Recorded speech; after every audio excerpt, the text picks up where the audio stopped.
ஹல்லேலூயா. My ஸ்தோத்திரிக்கிற ராஜா, நன்றியோடு நாங்கள் my துதிக்கிறப்பா, my ஸ்தோத்திரிக்கிறோம். இன்றைய ரட்சணிய நாள், இன்றைய அனுக்கிற காலம் என்று சொல்லப்பட்ட அந்த வார்த்தையின்படி இன்றைக்கு எங்களுடைய வாழ்க்கையில் எங்களை தேற்றுகிற ஒரு அடையாளத்தை நீர் எங்களுக்கு காண்பிக்க போவதற்காக ஸ்தோத்திரம். பா, என்னை மறைத்து நீர் வெளிப்படுவீராக.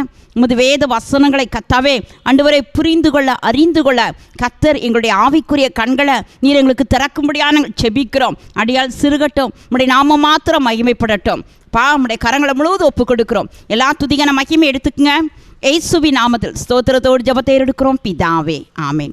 கிறிஸ்துவுக்குள் அன்பான தேவனுடைய பிள்ளைகளை, ஆண்டவராக இயேசு கிறிஸ்துவின் இனிய நாமத்தினால உங்களை எல்லாரையும் நான் வாழ்த்துக்கிறேன். திரும்ப ஆண்டவருடைய கிருபையினால் இந்த வருஷமும் உங்களை சந்திக்கிறதுல மிகவும் மகிழ்ச்சி அடைகிறேன். இன்றைக்கு ஆண்டவருடைய பாதத்தில் அமர்ந்திருந்த பொழுது எசாயா 66 அதிகாரம் 13, 14 வசனத்தின்படி ஆவியானவர் என்னோடு கூட பேசினார். நம்முடைய எலும்புகள் பசும் புல்லை போல செழிக்குமா? எப்போ செழிக்கும்?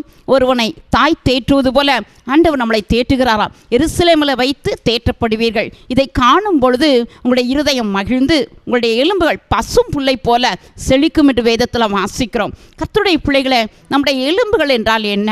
எலும்பு என்பது கர்த்தருடைய சமூகத்தில் சேஷமாக நம்ம காத்திருக்கும் போது ஆண்டவர் நமக்கு கொடுக்கிற சேஷமாய் ஆலோசனைகள், உபதேசங்கள், அதில் நம்ம உறுதியாய் நிற்கக்கூடிய ஒரு அனுபவம். உலக பிரகாரமாக நம்ம சரீரத்தில் காணப்படுகிற அந்த எலும்பு, அந்த எலும்பை குறித்தும் வேதத்தில் பல வார்த்தைகள் உண்டு. சங்கீத புஸ்தகம் 139 அதிகாரம் 15, 16 வசனத்தை வாசித்து பார்ப்பீர்களானால், நம்முடைய கரு உருவாவதற்கு முன்பாகவே ஆண்டவர் அவருடைய அருமையான புஸ்தகத்தில் நம்முடைய அவயங்கள் உருவாவதற்கு முன்பாகவே நம்முடைய கருவை ஆண்டவருடைய கண்கள் கண்டது என்று நாம் வேதத்தில் வாசிக்கிறோம். நம்முடைய எலும்புகள் அவருக்கு மறைவாக இருக்கவில்லை என்று நாம் வேதத்தில் வாசிக்கிறோம்.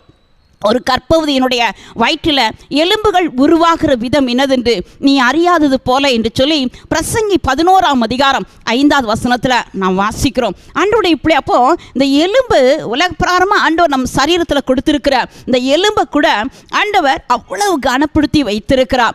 இன்னைக்கு ஆண்டவருடைய பிள்ளைகளாகிய நாம இந்த உலகத்தில் ஆண்டவருடைய சமூகத்தில் நம்ம காத்திருக்கும் போது ஆண்டவர் விசேஷமாக இந்த எலும்புகளுக்குள்ள எதை வைக்கிறார்? ஆனால் இந்த உலகத்தில் இருக்கிற மக்களுடைய வாழ்க்கை எப்படி இருக்கிறது என்பதை முதலாவது நாம் சிந்திக்க போகிறோம். வேதத்தில் யோபு புஸ்தகம் 20 அதிகாரம் 11வது வசனத்தை நீங்கள் வாசித்து பார்ப்பீர்களானால், வாழ வயதின் பாவத்தினால அந்த எலும்புகள் நிறைந்திருந்து அவர்களோடு மண்ணில் போய் படுத்துக்கொள்ளும் என்று சொல்லி வேதத்தில் வாசிக்கிறோம். இன்னைக்கு எத்தனையோ பேருடைய வாழ்க்கையில் இஷ்டம் போல வாழ்கிறாங்க. இன்னைக்கு மாம்சத்தின் கிரியைகள் வெளியரங்கமாக இருக்கின்றன என்று சொல்லி அங்கு வேதத்தில் பெரிய லிஸ்ட் இருக்குது, கலாத்தியர் 5 அதிகாரத்தில். அப்போ அந்த மாம்சத்தின் கிரியைகளில் இன்னைக்கு பச்சாரம், வேசித்தனம், அசுத்தம், காமவிகாரம், இதெல்லாம் மட்டும் இல்லை, இன்னைக்கு சண்டை, பிரிவினை, வைராக்கியம், இன்னைக்கு கர்த்தருடைய பிள்ளை கோபம், பகை, இதெல்லாம் இன்னைக்கு இருக்குது.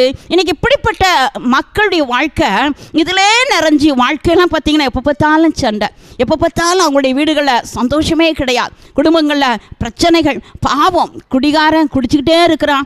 இன்னைக்கு போத பாக்குகள், இன்னைக்கு வாலிப பிள்ளைகள், சின்ன பிள்ளைகள் கூட அதுக்கு அடிமையாக இருக்கிறாங்க. இப்படி பாவம் இந்த உலகத்தில் பெருகுது, அதிகமான பாவம், கொலை, இன்னைக்கு ஆண்டவருடைய பிள்ளைய விக்கிரக ஆராதனை, இப்படி நிறைய காரியங்கள் இந்த பூமியில் பெருக பெருக அவன் ஆண்டவருடைய அன்புக்குள்ளே வராமல் மறிச்சிட்டான்னா அவனுடைய எலும்புகள் கூட போய் படுத்துக்குமா? நாம் நினைக்கிறோம் ஒருவேளை எலும்பெல்லாம் நம்ம எரிச்சிடறோம் அல்லது புதைச்சிடுறோம், சரீரத்தை புதைச்சிடுறோமே, புதைச்சாலும் அந்த எலும்புகள் நிச்சயமாகவே ஒரு நாள் எழுந்திருக்கும். கர்த்தருடைய பிள்ளைய அந்த எலும்புகள் தான் இன்னைக்கு ஆண்டவருடைய பிள்ளைகளுடைய வாழ்க்கையில் விசேஷமாக எப்படி ஆசீர்வதிக்கப்படும். ஆனால் உலகத்தாருடைய வாழ்க்கையில் பார்த்தீங்கன்னா அவன் பாவ மன்னிப்பு நிச்சயத்தை பெறாமல் வாழ்வான். ஆனால் கடைசியில் அவன் அந்த பாவ மன்னிப்பிலிருந்து அவனுக்கு ஆண்டவருடைய ரத்தத்தினால அவனுக்கு விடுதலை கிடைக்காம மறிக்கும் போது அவனுடைய எலும்புகள் அப்படியே பாவத்தினால நிறைந்து மண்ணோடு மண்ணாக படுத்துக்கொள்ளும். ஆண்டவருடைய வருகை நாட்களில் ஆண்டவருடைய பிள்ளைகளாகிய நாம எந்திரிப்போம். அப்போ அந்த உலகத்தில் இருக்கிற அத்தனை சின்னவர்கள், பெரியவங்க அத்தனை பேர் எந்திரிக்கும் போதும் அவங்களோடு சேர்ந்து அந்த பாவம் நிறைந்த எலும்புகளும் உயிர் பெறும். என்னுடைய பிள்ளை அவர்களுக்குரிய அந்த சரீரம் அவங்களுக்கு கொடுக்கப்படும். அப்போ அந்த சரீரத்தோடு அந்த பாவமும் சேர்ந்து அந்த எலும்புகளும் சேர்ந்து எந்திரிக்கும் போது அவங்களுடைய வாழ்க்கையில் நியாய தீர்ப்பு நடக்கிறத நாம் பைபிளில் பார்க்குறோம். இன்னைக்கு ஆண்டவருடைய பிள்ளைகளாகிய நாம ஆண்டவருடைய ரத்தத்தினால் கழுவப்படும் பொழுது சேஷமாய் நம்முடைய அவயங்கள் அவருடைய அவயங்களாய் மாறுகிறது. அதனால தான் பைபிள் சொல்லுது, நாம் அவருடைய சரீரத்தின் அவயங்களாக, நம்முடைய அவயம் ஒருவேளை ஒரு காலத்தில் உலகத்தின் அவயமாய் பாவத்துக்குள்ள அவயமாய் இருந்தோம். ஆனால் இப்போ ஞானஸ்தான சத்தியத்திற்குள்ளே வந்ததுக்கப்புறம் இப்போ ரோமர் 6ஆம் அதிகாரம் ரொம்ப அழகாக போட்டிருக்குது. நம்முடைய அவயங்கள் என்ன அவயமாக? நீதியின் அவயமாக மாறுது. அப்போ நீதியின் அவயமாக்கிய நம்முடைய அவயங்களில் இயேசு மகிமைப்படுகிறார். அவருக்காக நம்ம வாழ ஆரம்பிக்கிறோம். நம்முடைய கைகள் அவருடைய பணியை செய்ய ஆரம்பிக்குது. நம்முடைய உதடுகள் அவரை துதிக்க ஆரம்பிக்குது. நம்முடைய ஆத்துமா அவருடைய காரியத்தை குறித்து சிந்திக்க ஆரம்பிக்குது. அப்போ நம்முடைய இந்த வசனம் சொல்கிறது போல அவருடைய அவயங்களாக, அவருடைய மாம்சத்துக்குரியவர்களாக நம்ம என்ன செய்கிறோம்? ரட்சிக்கப்பட்ட பிற்பாடு சபையில் என்ன செய்கிறோம்? நம்ம அனுதினம் சத்தியத்தை கேட்கிறோம். கர்த்தருடைய பிள்ளைகள் மாதத்தில் ஒரு முறை கம்யூனியன் சர்வீஸ், அந்த மாம்சம், அதான் அந்த மாம்சத்தை நம்ம உட்கொள்கிறோம். ஏசப்பாவுடைய அந்த மாம்சத்தை நினைவு கூறுகிறோம், நமக்காய் சிந்தின ரத்தத்தை. அப்போ இந்த மாம்சத்தை புசித்து மாம்சத்துக்குரியவர்களாக அடுத்து அவருடைய எலும்புக்குரியவர்களாய் மாறுகிறோமா? இந்த எலும்பு எதை குறிக்கிறது?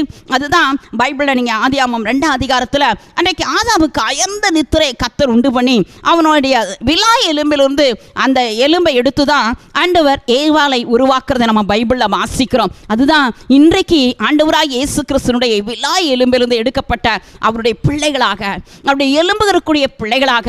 அன்னைக்கு ஆதாம் கண் விழிச்ச உடனே சொல்கிறான், இவள் என் எலும்புகள் எலும்பும் என் மாம்சத்தில் மாம்சத்துக்குரியவள் என்று. அதே போல தான் இன்னைக்கு ஆண்டவருடைய எலும்புகளுக்குரியவளாக, ஆண்டவருடைய மாம்சத்துக்குரியவளாக, ஆண்டவருடைய அந்த அவயங்களுக்குரியவளாக நம்மளை இயேசுப்பா மாத்துறாராம். இதுதான் ஆண்டவராக இயேசு மணவாளனாக இருக்கிறார், நாம மணவாட்டியா இருக்கிறோம். ஆதாமுக்கு ஏற்ற ஒரு ஏவாள மணவாட்டி ஆண்டவர் கொடுத்தது போல இயேசுப்பாவுக்கு ஏற்ற ஒரு மணவாட்டியா நாம மாறணும்னா யோவானை போல அவருடைய மார்புல சாய்ந்திருக்கக்கூடிய அந்த அருமையான அனுபவத்துக்குள்ள நம்ம கடந்து வரணும்னா நம்மளை ஆண்டவர் ஒரு மணவாட்டியாய் ஆண்டவர் உருவாக்கத்தான் ஆண்டவர் சேஷமாய் அவருடைய எலும்புகளை சேஷமாய் நம்முடைய வாழ்க்கையில கர்த்தர் உருவாக்குவதற்காக, உபதேசத்தின் மூலமாய் உருவாக்குவதற்காக ஆண்டவர் நம்மளை சேஷமாய் தெய்வம் தெரிந்து கொண்டாராம். அப்ப ஆண்டவருடைய பிள்ளைய அந்த எலும்புகள் மத்தியில் என்ன நடக்குதாம்? பைபிளில் நீங்கள் வாசித்து பார்ப்பீங்களானால் ஆண்டவருடைய வசனம் அழகா சொல்லுது.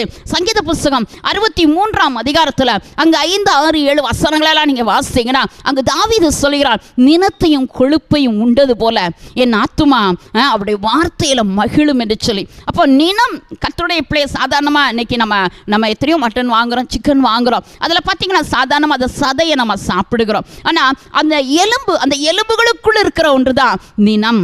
ஆண்டவருடைய பிள்ளை கொழுப்பை நம்ம ஒரு வேளை வேணாலும் நம்ம தூக்கி போடலாம், ஆனால் சில சாப்பிட்றோம். ஆனால் ஆண்டவருடைய பிள்ளைய அந்த கொழுப்பு தான் ஆண்டவர் நமக்கு கொடுக்கிறதான ஆவிக்குரிய மன்னா, ஆவிக்குரிய அந்த உன்னத உபதேசம். இன்னைக்கு பால் உண்ண மட்டும் அநேகருடைய வாழ்க்கையில் இன்னும் காணப்படுறாங்க. பாலை மட்டும் குடிக்கிறாங்க.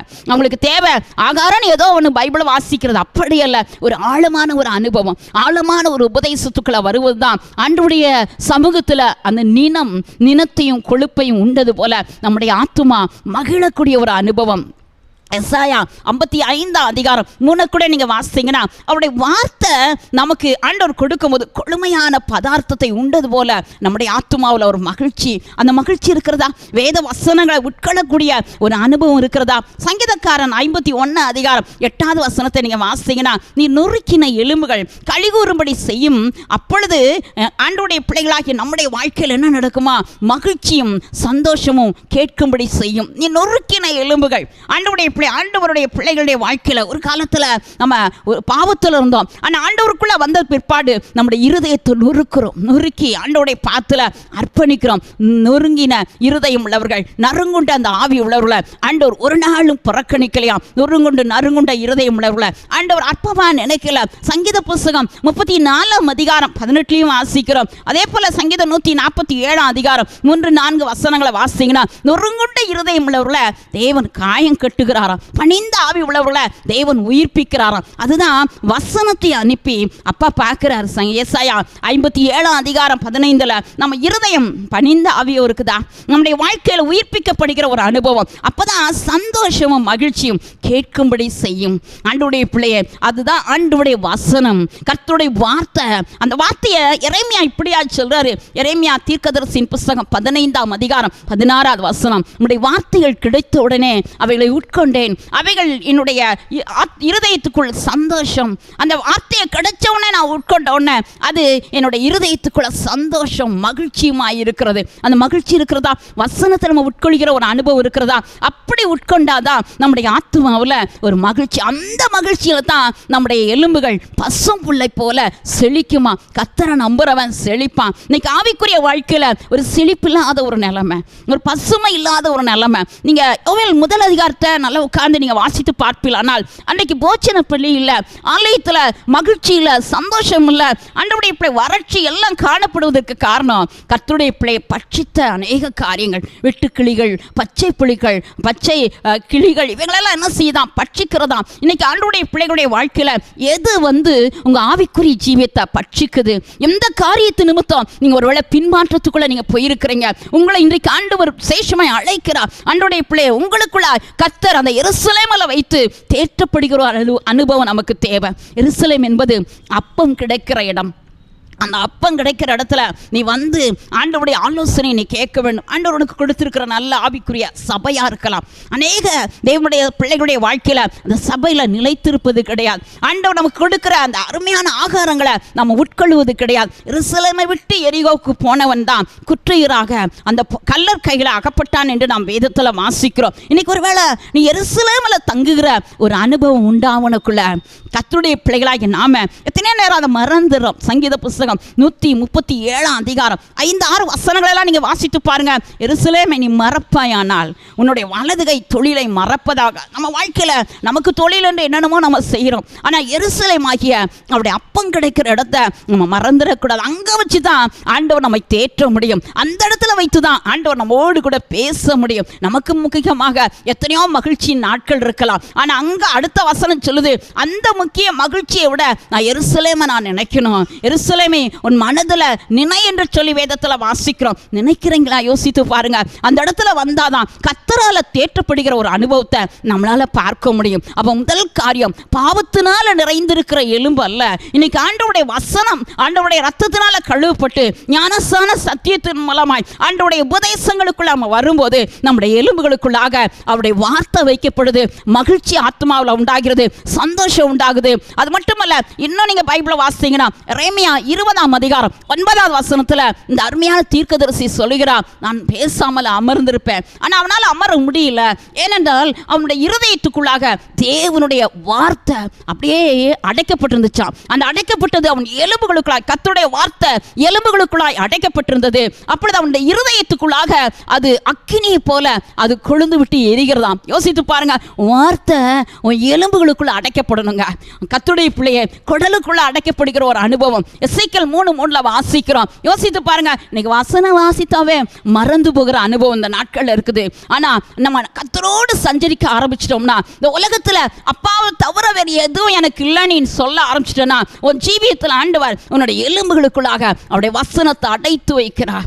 ஆண்டவர் எரிகிற அக்கினி போல, அடைத்து எரிகிற அக்கினி போல அது நிச்சயமாகவே பிரகாசிக்கும். அந்த அனுபவம் தான் சங்கீதம் 39 அதிகாரம் 3வது வசனத்துல வாசிக்கிறோம். ஆண்டவருடைய பிள்ளை வசனங்களை நாம் தியானிக்கும் போது நம்முடைய இருதயம் கொழுந்து விட்டு எரிகிற ஒரு அனுபவம். அந்த வசனங்கள் தியானிக்க தியானிக்க ஆட்டோமேட்டிக்கா ஒரு நல்ல ஒரு ஜெப வீரனா வாழ்க்கை உருவாகும் என்பதை நீ மறந்துடாத.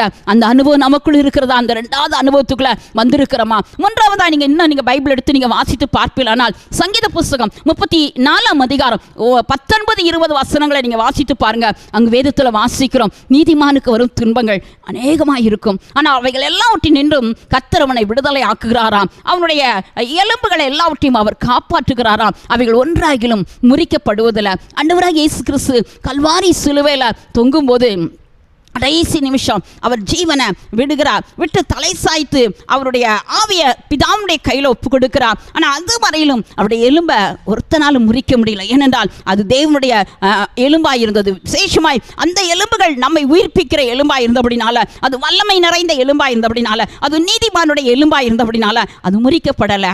ஆனால் நீங்கள் பைபிள் எடுத்து நீங்கள் வாசித்து பார்ப்பீர்களானால் 1 ராஜாக்கள் 13 அதிகாரத்தில் அங்கே ஒரு கிழவனான ஒரு தீர்க்கதரிசியினுடைய வாழ்க்கையை குறித்து நான் வேதத்தில் வாசிக்கிறோம். அந்த தீர்க்கதரிசி ஆண்டவருடைய வார்த்தையை போய் அங்கே சொல்லிட்டு திரும்பி வரான். ஆனால் இன்னொரு தீர்க்கதரிசியோ அந்த ஸ்தலத்துக்கு போவேனான்னு ஆண்டவர் சொன்னாலும் அவன் சொல்கிறான், கர்த்தர் என்கிட்ட சொன்னார் உன்னை இந்த வீட்டுக்கு திரும்ப என் வீட்டுக்கு கூட்டிகிட்டு வந்து சாப்பிட சொல்ல. ஆண்டவருடைய வார்த்தைக்கு அவன் கீழ்ப்படியில. கடைசியில் கீழ்ப்படியாமல் திரும்பி சாப்பிட்டுட்டு வரும்போது அங்கே வேதத்தில் வாசிக்கிறோம், ஒரு சிங்கம் அவனை முறித்து போட்டது.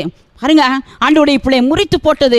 பக்கத்தில் நின்ற கழுதையை அது முறிக்கவில்லை என்று 25, 29 வசனங்கள் எல்லாம் வாசிக்கிறோம் 1 ராஜாக்கள் 13ஆம் அதிகாரத்தில். கர்த்தருடைய பிள்ளையே, அப்போ இந்த தீர்க்கதரிசியை ஒருவேளை அப்படியே ஒருவேளை அதாவது அது உலகப்பிராரமாக ஒரு பெரிய டேமேஜ் இல்லை, ஆனால் முறித்து போட்டது என்று அந்த பகுதியில் வேதத்தில் வாசிக்கிறோம். அது என்ன அர்த்தம்? கர்த்தருடைய வார்த்தைக்கு அவன் கீழ்ப்படியில்லை, நீதிமானா இல்லை. சின்ன வார்த்தைக்கு கூட நம்ம நினைக்கல ஒரு பெரிய தப்பு தான் தப்புன்னு நினைக்கிற ஒரு சின்ன தப்புக்கு, ஒரு சின்ன காரியத்துக்கு நீ தப்பு செய்யும்போது அது தப்பு தாங்க. ஏதேன் தோட்டத்தில் ஆண்டவர் சொன்னார், எல்லா கனியும் நீ புசிக்கலாம், ஆனால் இந்த ஒரு கனியை மாத்திரம் நன்மை தீமை அறியத்தக்க அந்த விருட்சத்தின் கனியை புசிக்க வேண்டாம். பாருங்க, அவங்க அந்த தோட்டத்திலிருந்து தள்ளப்பட்டாங்க, துரத்தப்பட்டாங்க.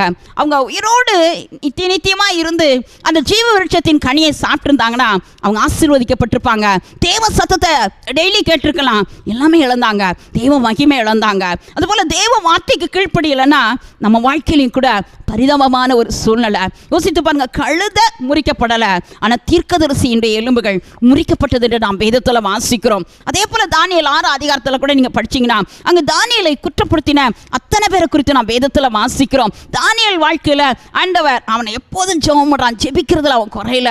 நம் தினம் ஜெபிக்கிற வேலை ஜனம் ஆண்டவரை ஸ்தோத்திரித்து அவன் என்ன செய்தான்? எருசலேமுக்கு நேராய் தன் பலகணியை திறந்து ஆண்டவரை நோக்கி கூப்பிடுகிறான். தேவ பிள்ளையை அந்த ஜபத்தை ஆண்டவர் பார்த்து அவனை அந்த ஜபிக்கிறவனாக இருந்தபடினால, இடைவிடாமல் ஆராதிக்கிற ஒரு ஜப வீரனாக இருந்தபடினால அவனை கர்த்தர் என்ன செய்தார்? அந்த சிங்கங்களுடைய வாய்களுக்கு அவனை ஒப்பு கொடுக்கல.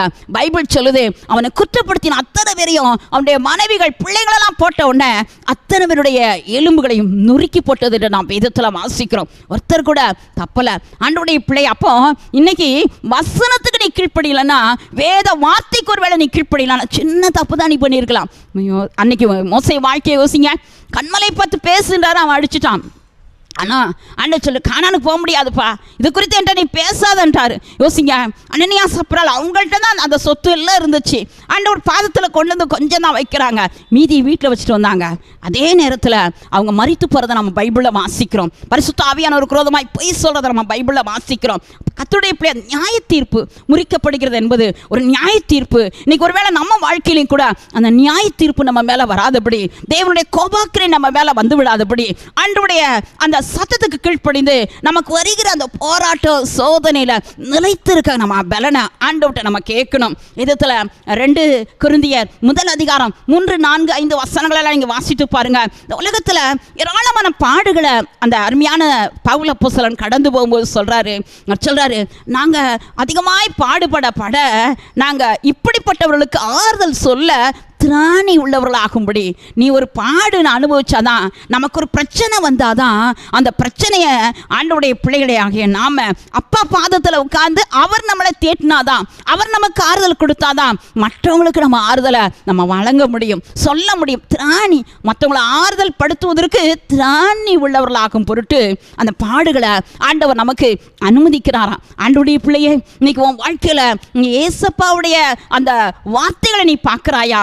ஆண்டவருடைய வார்த்தையை பார்க்க அது நம்முடைய வாழ்க்கையில் பார்த்தீங்கன்னா நம்மளை ஜீவியத்தை கர்த்தருக்குள்ள கொண்டு வந்து ஒரு ஆவிக்குரிய ஒரு செழிப்பு நம்ம பார்க்கும்போது ஆவிக்குரிய நிலைமையில சேஷமாய் ஆசீர்வதிக்கப்பட்டவர்களாக கர்த்தருடைய பிள்ளைய. உலகத்தில் எத்தனையோ பலவீனம் இருக்கலாம், எத்தனையோ சுகவீனம் இருக்கலாம், ஆனால் அந்த சுகவீனத்தில் கூட கடைசி வரையிலும் தேவ சித்தத்தை நாம் நிறைவேற்றுகிறவர்களாக. அதனாலதான் சங்கீதம் 92ஆம் அதிகாரத்தினுடைய கடைசி சில வசனங்களை வாசித்து பாருங்க.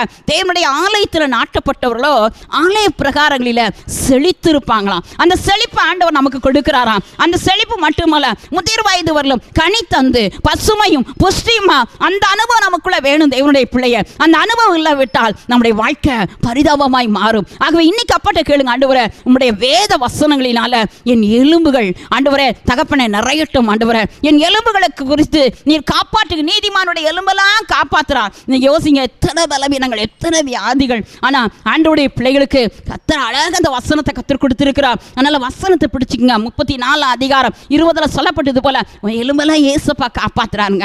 ஆண்டவருக்கு நல்லா தெரியும் உன் எலும்புகள் உருவாவதற்கு முன்பாகவே அவருடைய கண்கள் உன்னுடைய கருவை ஆண்டவர் பார்த்துக்கிட்டே இருந்தா. நீ உருவேற்படும் நாள் முதற்கொண்டு அந்த புஸ்தகத்தில் எழுதப்பட்டிருக்கிறது. உன் எலும்புகளுக்குள்ள ஆரோக்கியம் காணப்பட வேண்டுமானால் ஆண்டவருடைய இப்படி வசனம் அழகா சொல்லுது.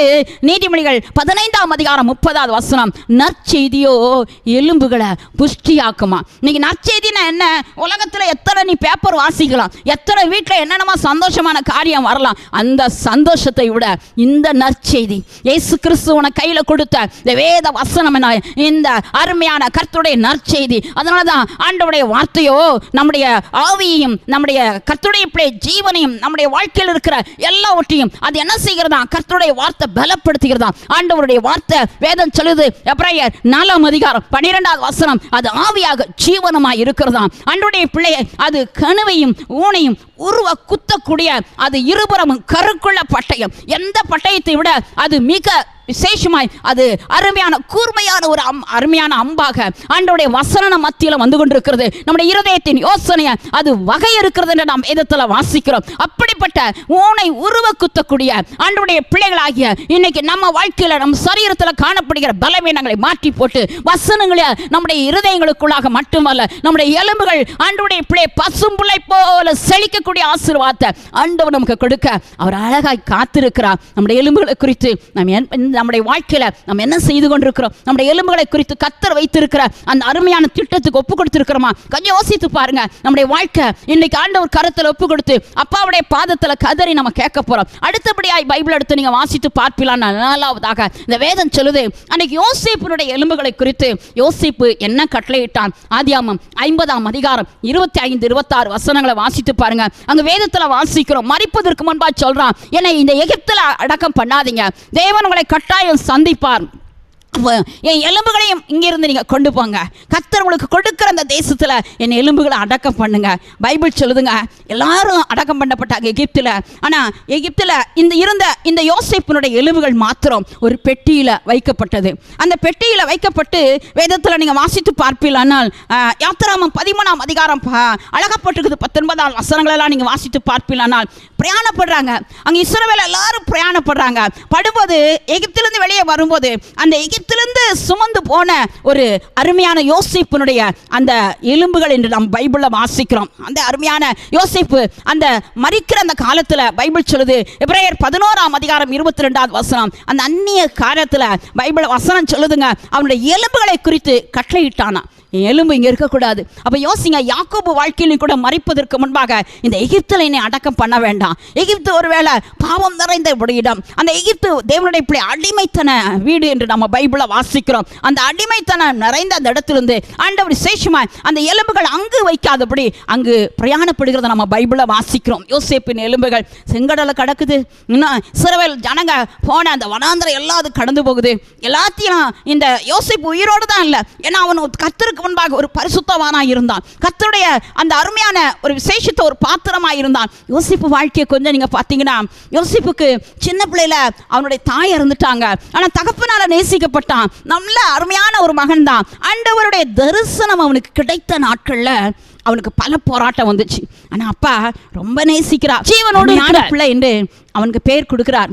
ஆனா அண்ணமாரோ சொப்பனக்காரன் என்று பணி தீர்க்க அவனுக்கு பல காரியங்களை செய்கிறாங்க.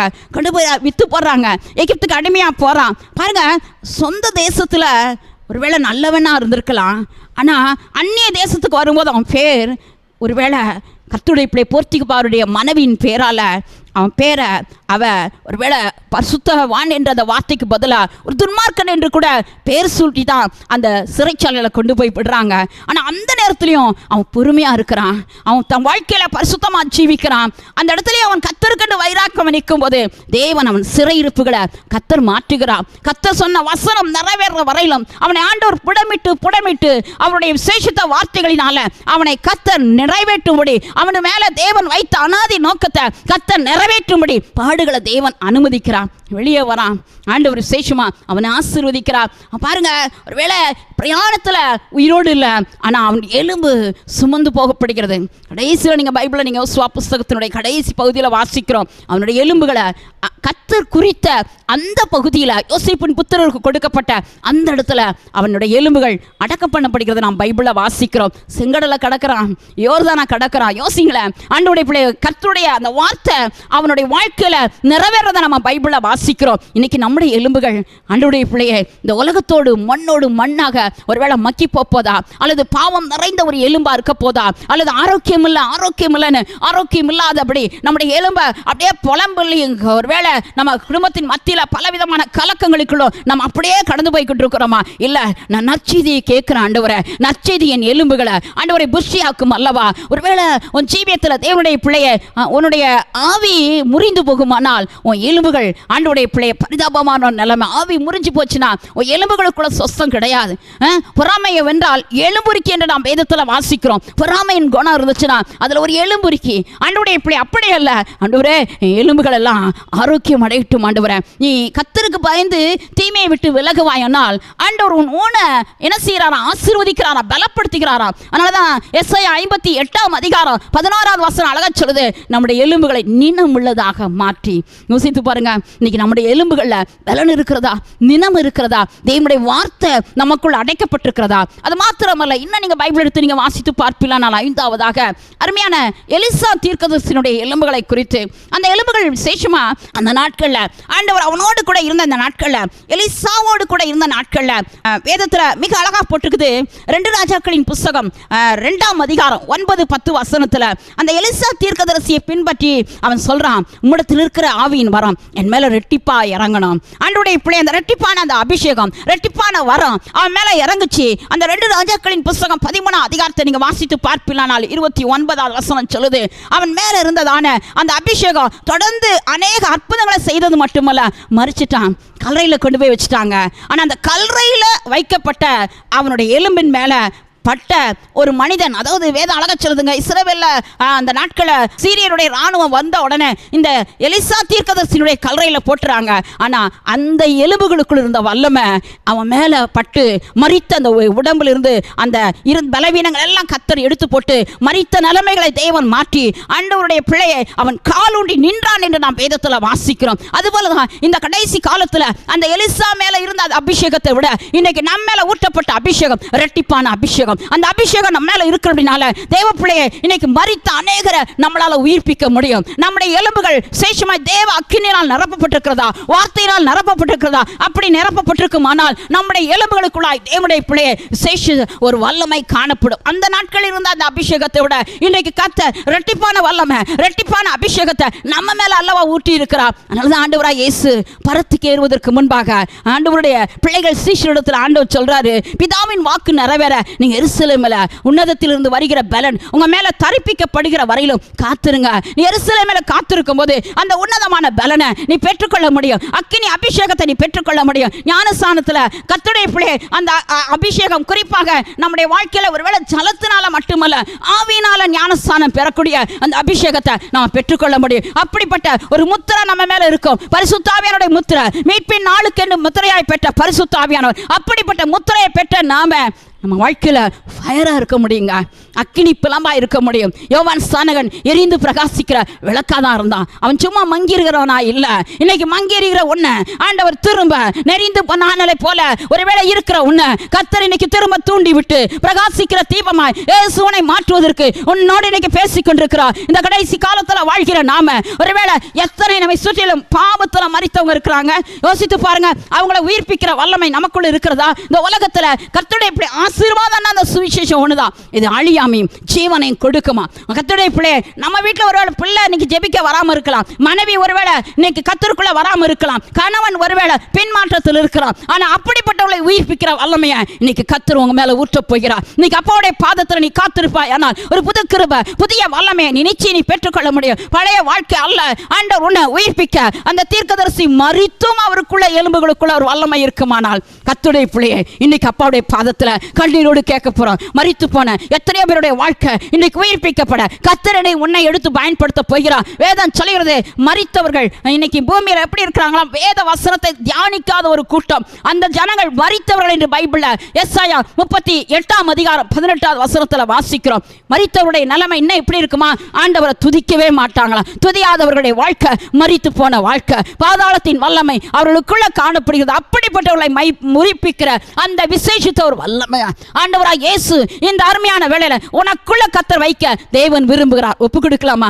இயேசுப்பாவை நோக்கி நம்ம பார்க்க போறோம். அப்பாவுடைய முகத்தை நோக்கி பார்க்க போறோம். அப்பா, எனக்குள்ள ஒரு வல்லமையை இன்றைக்கு அனுப்புங்கப்பா. ஆண்டவரே, வீட்டுக்குள்ள என் பிள்ளைகள் கர்த்தாவே ஆவிக்குரிய நிலைமையில மரித்து இருக்கிறாங்க, அவர்களை உயிர்ப்பிக்கிற வல்லமை என்னுடைய எலும்புகளுக்குள்ள வைங்க. அப்பா, என்னுடைய எலும்பு பசும் புல்லை போல செழிக்க கர்த்தரை நம்புகிறவனுக்கு கொடுக்கப்பட்ட செழிப்பு, அப்பா, ஆரோனின் சிரசில ஊட்டப்பட்ட அந்த அபிஷேக தைலம் என் தலையில ஊட்டப்படட்டும் என்று நீ கேட்பாயானால் அப்படிப்பட்ட ஒரு வல்லமையை இயேசு உனக்கு கொடுக்க காத்திருக்கிறார். ஒப்பு கொடுக்கலாமா? இயேசுப்பாவை நோக்கி நம்ம பார்க்க போறோம். ஹல்லேலூயா. மை ஸ்தோத்திரிக்கிற ராஜா, நன்றியோடு நாங்கள் மை ஸ்தோத்திரிக்கிறோம். அப்பா, இந்த ஆசீர்வாதமான அருமையான நாளில உம்முடைய வேத வசனங்களை கேட்ட ஒவ்வொரு தேவ பிள்ளைகளுக்காய் மை ஸ்தோத்திரிக்கிறோம். அப்பா, இந்த வசனங்களை கேட்டுக்கொண்டிருக்கிற ஒவ்வொரு குடும்பங்களுக்குள்ளாய் சமாதானம் உண்டாவதாக. அப்பா, வீடுகள் மேல உம்முடைய வசனத்தை பிரசித்திப்படுத்த எங்களுக்கு கர்த்தர் கொடுத்திருக்கிற ஒரு பெரிய சாக்கியத்துக்காய் ஸ்தோத்திரம். நன்றி ராஜா, நன்றியோடு நாங்கள் ஸ்தோத்திரிக்கிறோம். அப்பா, மை துதிக்கிறோம் ராஜா. தகப்பனே, இன்றைக்கு கூட உமது வேத வசனம் அப்பா கேட்கிற ஒவ்வொரு தேவ பிள்ளைகளுடைய வாழ்க்கையிலும் எருசலேமில் வைத்து தேற்றப்படுகிற அந்த அனுபவத்தை தேவன் அவளுக்கு இப்பொழுது நீர் கொடுக்கிறீரையா. தாய் தன் பாலகனை மறப்பாலோ, அவள் மறந்தாலும் அப்பா நான் உன்னை மறப்பதில்லை என்று நீ தேற்றுகிறீர்களவா. குடும்பத்தில் யாரெல்லாம் பிள்ளைகள் கைவிடப்பட்ட நிலைமையில, அப்பா, உறவினர்கள் கைவிட்டு, தகப்பனை கணவன் கைவிட்டு, ஆண்டவரே பிள்ளைகள் ஓடி போய் ஒருவேளை கலங்கி நிற்கிறார்களோ, அப்படிப்பட்ட குடும்பங்களை கர்த்தர் தேற்றுவீராக. எருசலேமில் வைத்து தேற்றப்படுகிற அனுபவம் ஒவ்வொரு குடும்பங்களுக்கும் இந்த நாளில வந்து இறங்கும்படியான ஜெபிக்கிற வாழ்க்கையில பலவிதமான ஆண்டவரே தகப்பனை காரியத்தில் கலங்கி நிற்கிற பிள்ளைகளை பரிசுத்த ஆவியானவர் தேற்ற வாழ நான் நின்று இப்பொழுது நீ தேற்றுவதற்காக ஸ்தோத்திர ராஜா. நன்றி. உலக பிரகாரமாய் எலும்புகள்ல எத்தனையோ பலவீனத்தின் மத்தியில் இருக்கிற பிள்ளைகளை கர்த்தர் விடுதலை ஆக்குவீராக. எலும்புகளுக்குள்ளாய் இருக்கிற கட்டிகள் மறையும்படியாக நாங்கள் ஜெபிக்கிறோம். எலும்புகளுக்குள்ளாய் இருக்கிற புற்று நோய்கள், அப்பா, எலும்புகளுக்குள்ளாய் இருக்கிற டிபி இயேசுவின் நாமத்தினால மாறும்படியாக நான் ஜெபிக்கிறேன். எலும்புகளுக்குள்ளாய் பல நாட்களாய் இருக்கிற வலிகள், பிராக்சர் இயேசுவின் நாமத்தினால இப்பொழுது சுகமடைவதாக, சுகமடைவதாக.